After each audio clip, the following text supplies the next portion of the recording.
মিরাজকে সহ যদি আপনি 7 জন ব্যাটসম্যান খেলাতে চান তখন একটা বোলার শর্ট হয়ে যায়।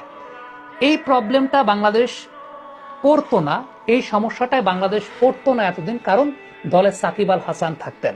সাকিব আল হাসান থাকলে যে বিষয়টা ঘটে, ব্যাটিংয়ে 100-তে 100, বোলিংয়ে 100-তে 100। সো এই জায়গাটাতে তিনি একটা অপশন একদিকে বাড়িয়ে দেন। সাকিব আল হাসান থাকলে আপনি আর একটা এক্সট্রা বোলার নিতে পারেন, সাকিব আল হাসান থাকলে আপনার ব্যাটিং অপশন এক্সট্রা খেলানোর প্রয়োজন হয় না।